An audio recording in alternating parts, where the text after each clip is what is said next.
जय हिंद दोस्तों। देखिए आपका एसएससी जीडी का नोटिफिकेशन आउट हो चुका है, ठीक है। तो फॉर्म भी भरे जा रहे हैं आपको 27 तारीख से। तो इसमें क्या क्या है और क्या चेंजेस किए गए हैं उस पर थोड़ी बात कर लें।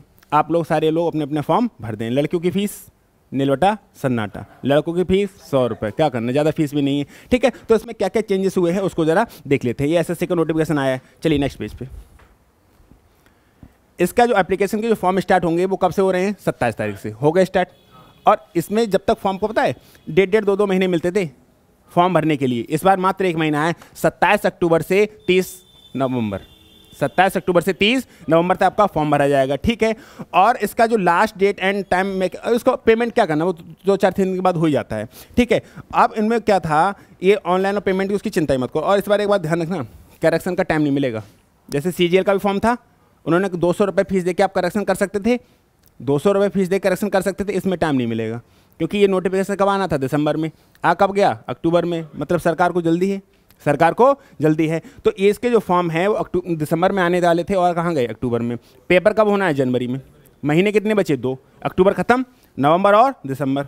आप समझ लो 2 महीने में खतरनाक तैयारी करके तब सिलेक्शन लेंगे और इसका पेपर हो ही जाएगा, मुझे ऐसा लग रहा है। ऐसा नहीं है अब एसएससी अब नहीं कर रही लेट लतीफ़, उसने सीजीएल का दे दिया है ना दिसंबर में, तो सीजीएल का दिसंबर में एग्जाम होना ही होना है। और इसका जो दे रखा है जीडी का जनवरी 2023 में एग्जाम होना है। मात्र 2 महीने बचे हैं आपके पास। समझ में आ रहा है? नवंबर और दिसंबर। अब इसमें ज़्यादा क्या चेंजेस किए हैं उसको देखो। सबसे ज़्यादा खूंखार बनाया गया है कि भैया जो जीडी वाले थे पिछले साल किसी कीमत पर रह गए थे। पहले उम्र हुआ करती थी 18 से 21 साल। क्या हुआ करती थी? 18 से 21 साल। अब 3 साल का एज रिलैक्सेशन दिया है। कहा है 3 साल का, लेकिन एक्चुअल में है वो 2 ही साल का। कैसे कि 18 से आप 23 साल का कोई बंदा है तो फॉर्म भर सकता है। पता है क्यों? क्योंकि इसकी जो एज काउंट होगी ना वो 1 जनवरी 2023 को काउंट होगी।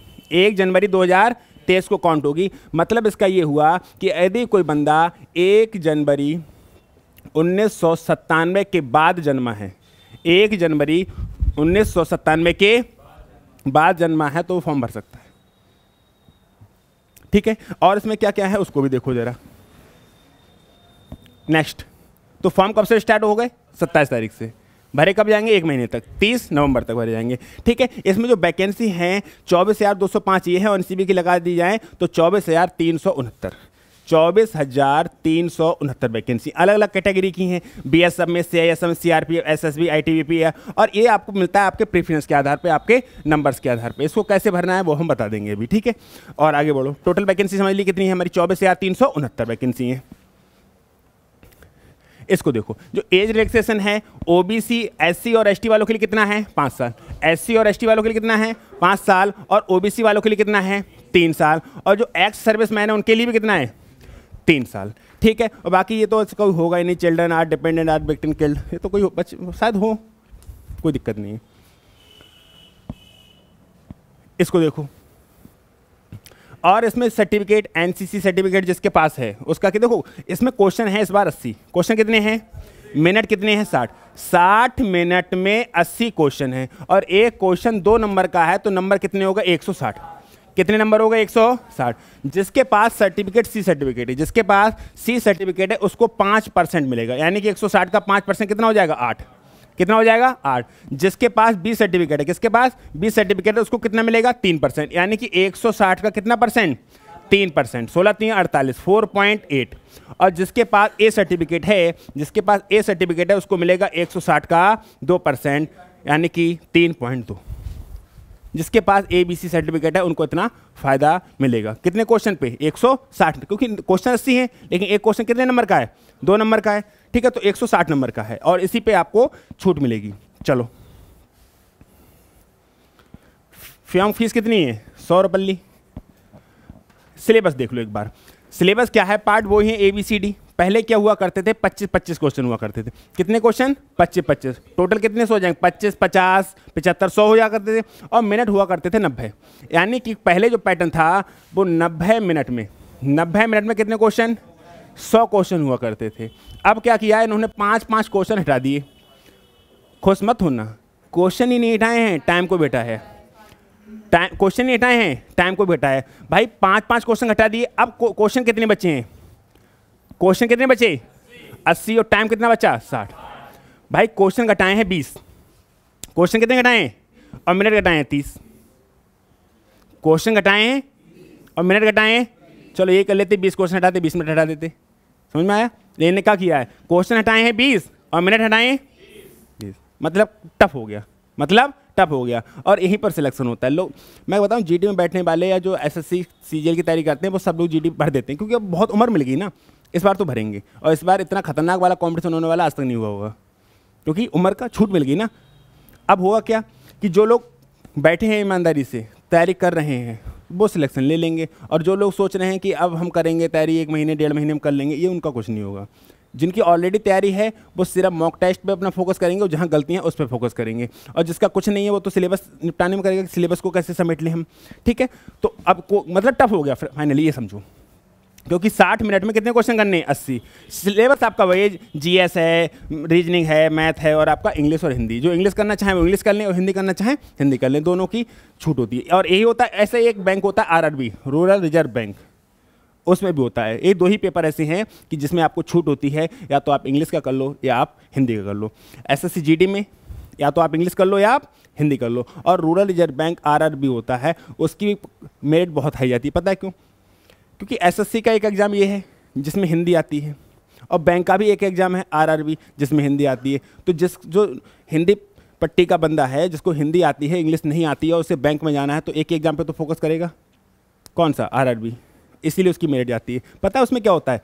45 क्वेश्चन होते हैं और 45 मिनट होते हैं और 80 क्वेश्चन होते हैं, और मेरिट कहाँ जाती है पता है? 72, 73, 75 ऐसे 45 मिनट ये मेरिट जाती है। पता है क्यों? क्योंकि खूंखार बंदे बैठे होते हैं। हमारे जो पास में बैठे हैं ना, आसपास को भटक रहे हैं हमारे गांव मोहल्ले में, उनसे हमारा कंपटीशन नहीं है, बहुत खूंखार लोगों से कंपटीशन है। तभी तो है भाई 72, 73 मिनट जाती है। अगर एक पजल को भी तुमने, मैंने कह रहा है पजल गलत हो गई, एक पजल को काट के दोबारा बना दो, बाहर हो गए। एक पजल को बना के हमने सॉल्व कर रहे हैं ना बैंक में, एक पजल को बना के बनाई, कहीं ना कहीं कोई मिस्टेक होगी, दोस्त को दोबारा बनाना पड़ जाए, बाहर कोई चांस नहीं है। ये हाल है। तो समझो कि स्पीड कितना ज़्यादा मायने रखती है, और स्पीड मायने तब काम आती है जब हमको कॉन्सेप्ट ट्रिक बहुत अच्छे से तैयार होती हैं। ऐसा नहीं क्वेश्चन को पढ़ा फिर भटकने बैठ गए। आगे बढ़ो।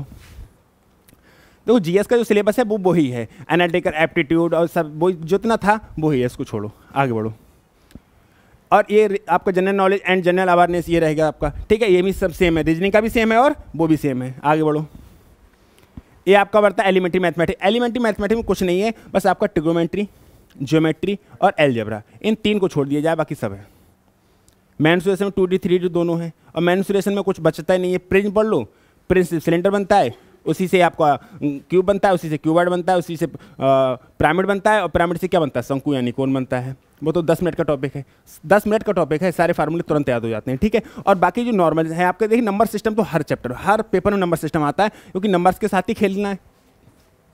बाकी ऐसा एवरेज है, इंटरेस्ट है, प्रॉफिट लॉस है, जो तो नॉर्मल चैप्टर है। सिर्फ मेंसुरेशन आ रहा है। 3 चैप्टर्स में छोड़ दिए हैं। कौन कौन से? एलजेब्रा नहीं आएगा, ट्रिग्नोमेट्री नहीं आएगी और ज्योमेट्री नहीं आएगी, बाकी सब है, बाकी सब है। और बढ़ो आगे। हिंदी और इंग्लिश आपका वही है, हिंदी और इंग्लिश, या तो हिंदी कर लो या इंग्लिश कर लो। आगे देखिए, और आपका जब पहला पेपर हो जाएगा, कंप्यूटर बेस्ड एग्जाम जो हो जाएगा, उसमें अगर आप शॉर्टलिस्ट होते हैं तो आपको पीएचटी और पीईटी के लिए बुलाया जाएगा। पीईटी में दौड़ भाग होगी, पीईटी में क्या होगी? दौड़ भाग होगी। और पीएचटी में क्या होता है? आपका मेजरमेंट होता है, हाइट नापेंगे, लंबाई चौड़ाई नापेंगे, सीना नापेंगे, ठीक है, और दुनिया भर के तमाम। उसके बाद आपका मेडिकल प्रोसेस होगा, ठीक है। और हर एग्जाम में यही होता है, ठीक है। आगे बढ़ो। आपका कांस्टेबल में यही होगा, पहले एग्जाम होगा, उसके बाद क्या होगा? पीईटी होगा, फिर क्या होगा? पीएचटी होगा, उसके बाद क्या होगा? मेडिकल होगा, उसके बाद क्या होगी? ट्रेनिंग होगी, उसके बाद क्या होगी? ज्वाइनिंग होगी, उसके बाद क्या आएगा? पैसा आएगा, बस। और क्या चाहिए? देखो अब इसमें क्या होगा, जो 5 किलोमीटर मेल के लिए, सुनो, 5 किलोमीटर कितने मिनट में? 24 मेल के लिए, और फीमेल के लिए 1.6 यानी कि 1600 मीटर 8.5 मिनट में, ठीक है। और जो अलग एरिया के हैं, फॉर कैंडिडेट्स और लद्दाख रीजन, तो उनके लिए क्या है भैया? 1.6 किलोमीटर इन 6.5 मिनट मेल्स के लिए, और फीमेल्स के लिए 800 मीटर कितने मिनट में? 4 मिनट, ये उनके लिए, ठीक है। बाकी हमारा क्या है, आप लोगों ये समझो कि लड़कों के लिए 5 मिनट में 24 मिनट में 5 किलोमीटर, और लड़कियों के लिए बहुत टफ नहीं है, ये बहुत आसान है। अरे हमारी इतनी उम्र हो गई तो हमारे लिए, हमें तो हमारा 23 मिनट में लग गई आराम आराम से। ऐसा ही में 23 मिनट हमने लगा दी, तो तुम तो और ही जवान हो, बुजुर्ग थोड़ी हो गए। हाँ चलो, अब जीडी वाले में पता है मोस्टली अग्निवीर वाले हैं, बैठ जाएंगे 18 मिनट में जाके। हाँ हाँ, अग्निवीर और जीडी ये सब एक ही हैं, क्योंकि आदमी अग्निवीर से मोह थोड़ा सा कम हो रहा है। वो सोच रहा है कि भाई 4 साल की मेहनत करने में एक बार जीडी में लग जाऊँ, कर उसको छोड़ नहीं रहा है, लेकिन उसका प्रीफरेंस इसको लिए है, जीडी के लिए और कांस्टेबल के लिए। छोड़ेगा नहीं अग्निवीर भी, चाहे 1 साल की मिले नौकरी, छोड़ेगा नहीं बंदा, क्या करे। ठीक है, आगे बढ़ो। अब इसका मेल का क्या है, 170 सेंटीमीटर की हाइट होनी चाहिए, और फीमेल के लिए 157 सेंटीमीटर। मेल के लिए 170 सेंटीमीटर और फीमेल के लिए 157 सेंटीमीटर की हाइट होनी चाहिए। आगे बढ़ो, और इसमें भी छूट है, देखो इसमें ऑल शेड्यूल ट्राइब्स, किसी को 157 को छूट है, लेकिन फिलहाल यहाँ पर शायद ऐसा नहीं है कोई जिसको बताया जाए, छोड़ो इसको। और सीना क्या 80 सेंटीमीटर ऐसा होना चाहिए बिना फुलाए, और फुला के 5 सेंटीमीटर, 5 सेंटीमीटर, अरे नॉर्मली फूल जाता है, कोई दिक्कत नहीं है। ठीक है, ये भी आसान है, मैं तो इनसे सबसे गुजर के आया हूँ ना, तो कोई दिक्कत ही नहीं। लेकिन पहले डर लगता है जब जाओ ना। जिस दिन मैं गया था, मैंने नादिर से कहा, मैंने कहा फूल जाएगा 5 सेंटीमीटर, मैंने कहा फिर फुलाया, फिर 12 फूला, मैंने कहा सही है, चल रहा है। अरे हाँ, डर लगता है कि पहली बार जब जाते हैं ना कोई काम, कि क्या पता कैसे क्या करना है क्या नहीं करना है, तो उसका पहले से मेजरमेंट कर जाओ, बढ़िया है। आगे बढ़ो, इसमें भी छूट मिलेगी। 80 चाहिए, किसी को 76 मिलेगा, किसी को 78, किसी को 77। चलो आगे बढ़ो, हो गया, ठीक है, ये रहा आपका। तो इसके लिए आप फॉर्म भर दो अच्छे से, कैटेगरी कैसे करनी है और क्या क्या वो करना है उसके हिसाब से देख लेना, चाहे मैं बता दूंगा तुमको। ठीक है, बाकी अपने फॉर्म भरो, 2 महीने बचे हैं, 2 महीने के साथ के लिए जी जान से लग जाओ। नॉर्मल रहोगे तो नॉर्मल ही रह जाओगे, खतरनाक वाली मेहनत करोगे तो 2 महीने में आपकी किस्मत बदल जाएगी, फ्यूचर बदल जाएगा। ठीक है।